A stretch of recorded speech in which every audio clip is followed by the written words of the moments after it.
and welcome into another episode of Dan Tony Sports. My name is Dan Snyder, joined tonight by the full gamut of guys. We got Dan O'Shea, we got Tony Casper, we got Dan Beebe. Gentlemen, how are we all doing tonight? Great. Good. Definitely doing good. That is great to hear. Guys, we got a lot to talk about. We're going to try and make this a short and sweet episode. So what do you say we just jump right into it? NFL playoff wildcard round. First ever Monday night wildcard matchup. 6 games instead of 4. Playoff format has changed. 7 teams in the AFC, 7 teams in the NFC. Only one bye. 3 matchups on each side. We started with the Saturday night or the Saturday evening game, I guess. And we were treated to a good matchup.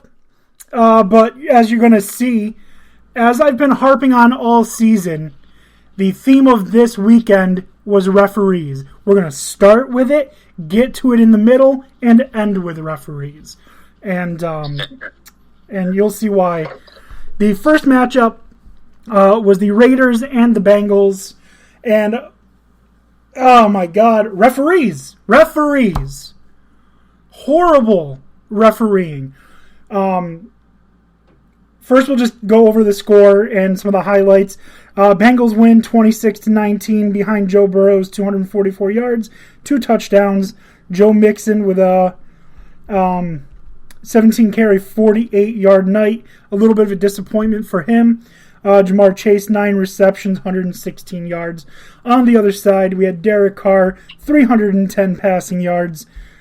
Josh Jacobs with 13 carries, 83 yards. Darren Waller, 7 catches, 76 yards.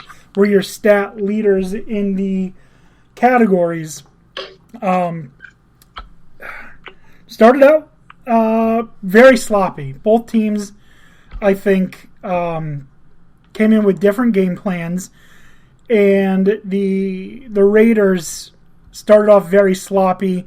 The Bengals came on hot. Second half, you flip-flop that. The Raiders came in hot. Bengals were sloppy. So both teams had problems. It's to be expected. Both quarterbacks, it's their NFL playoff debut. The Raiders did make the playoffs 3 years ago, but remember, Derek Carr was injured, so he didn't play in those playoffs. And honestly, the game was, for it being close, not a very good game. Like I said, sloppy for the Raiders in the first half, sloppy in the second half for the Bengals, with action from the other teams. But what I want to talk about the most is how bad the referees are. You guys watch the game? I caught some of it. Okay.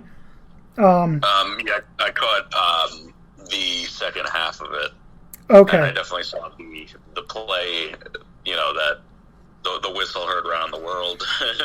That's not even the worst. That's not even the worst of the plays, in my opinion. Yes, the referees really messed that up, and we're going to talk about that. That is the Tyler Boyd 10-yard touchdown catch from Joe Burrow with 1:51 to go in the second quarter to put the Bengals up 20-6. What happened? Joe Burrow, pocket collapses, rolls out to the right, being chased. I think it was Max Crosby. Of course it was Max Crosby. Was chasing him down. He gets so close to the sideline and throws it. If this were arena football, he would have been out of bounds because he was definitely over the sideline. But in the NFL, it only counts when you touch out of bounds. Right. So he was in bounds effectively and threw a beautiful touchdown pass to Tyler Boyd. Now, problem is, as he was leaping, he threw the ball, and when the ball was somewhere at roughly the goal line, a referee blew the whistle. 2 problems with how it was handled. 1, the referee should not have blown the whistle. It looked to me like Joe Burrow had stepped out of bounds. But that was from the TV angle. I did not have a good angle to see, but the referee who blew the whistle was right there and could clearly see that Joe Burrow did not step out of bounds. So the whistle should not have been called or blown.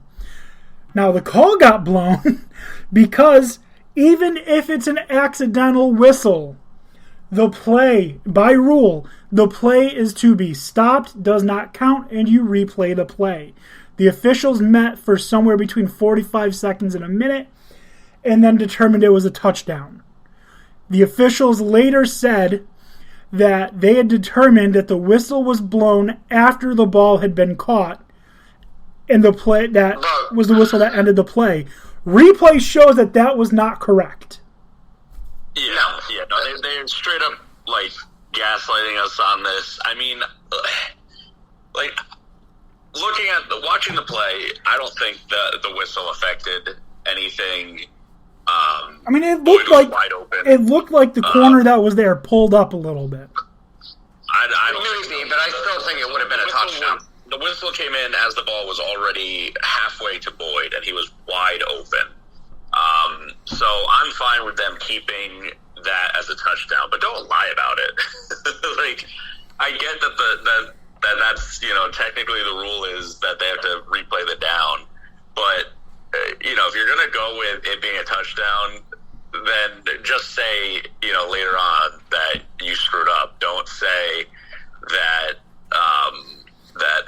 the whistle happened after the play and just straight up gaslight us. Like, I'm with Dan on this one. This is like you're lying after the fact to try and cover yourself. You fucked up. Okay, in my opinion, with this play, even if it is a touchdown, no whistle needs to be blown because all touchdown plays are reviewed. So they would have reviewed whether or not he was in bounds or not. And if he didn't, then the team either can challenge it and say that he's going back a few yards, or they just accept it as an incomplete. So the whistle shouldn't have been blown at all because, again, it would have been reviewed anyway.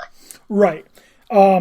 Now, the league, the officials in New York City at the NFL headquarters did say that the referee crew screwed up. They may believe that the ball had been caught before the whistle was blown, but that was incorrect and that the touchdown should not have counted and the play should have been done over. So the league's official head of officials was saying that they messed up. And it's okay. Mess-ups happen. We get it. Bad officiating happens. Now, the play that I want to talk about, I think is much more impactful. Very end of the game. Now, the Raiders are driving. They get to reasonable scoring distance. And I don't remember the players involved, but it was the play right before Carr threw the interception. The third down play. I think it was Edwards, wide receiver Brian Edwards. Maybe it was Renfro. I don't remember. Did a little up and out type of route in the end zone and was absolutely held. 100% no denying. Before the ball was thrown, his jersey up by the collar and down by his waist were held, and there was a real stretch, and he was not able to break free. And they did not call that defensive holding, which would have made it first and goal. They would have moved it from the 9 to the 4.5. That, for me, is the killer. The killer play. Yeah, that's fair, especially in a crucial game like that. That's 100% fair. Yeah, especially after you kind of, you did mess up and it worked out in Cincy's favor. Like, you'd think they'd, maybe call it a little tighter on Cincy defense. And, yeah, I thought that was pretty obvious as well. I was watching with my brother, and we were both like, oh, well, here comes the flag. Here comes Raiders trying to, get this last second touchdown. And nope, no flag. Yep. We were just like, oh, okay. That for me, it was so obvious, too. So obvious. Also, do you know who sucks at their job? The cameraman. Because I swear to God, the cameras were awful in that game. I saw Derek Carr throw the ball on like a 3rd and 12, and I'm like, who the hell is he throwing to? And then they pan out, oh, there's Deshaun Jackson running up the field. That's who. You know? Like, that was so bad. It's football. It's not, like, I get in hockey when they're a little bit behind the play because the hockey puck flies at 1,000,000 miles an hour. But it's a football, like, especially a long throw. You've got the time to follow it along. I don't know what was going on if you know, they had to use the backup cameramen due to, I don't know, COVID or something, Omicron running rampant. But yeah, the camera work was really noticeably bad in that. And that's not something I really take stock of. But yeah, I was definitely like, what is going on? I can't even see what's going on in half of the game. I was getting ready to text my friends like, oh my God, Derek Carr's awful. And next thing I know, he hit a wide open Deshaun Jackson, who was nowhere near the field of view because the cameraman was bad. But anyways, The officials absolutely ruined that game for me with their lack of, I don't even know what to call it, because it was so obvious and right in front of an official that they did not call that defensive holding.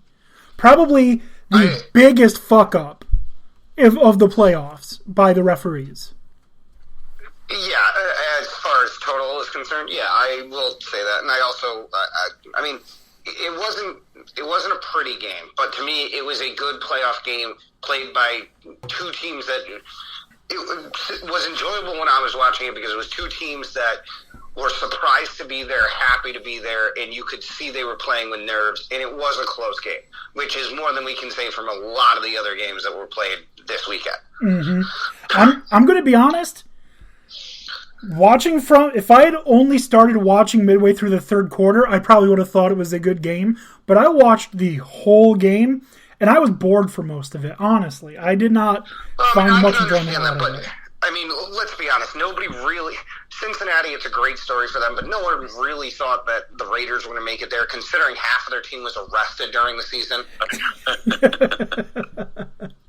It's a good point. Like, if you told me the Raiders would be there, I'd be like, no. Like, really, the Raiders and the Bengals are going to make it, but the Colts are getting booted because they can't beat Jacksonville, for God's sakes. I mean, they do have Carson Wentz, so let's temper expectations. That's a real large handicap. I understand that. You should have just given it to Jonathan Taylor the whole game.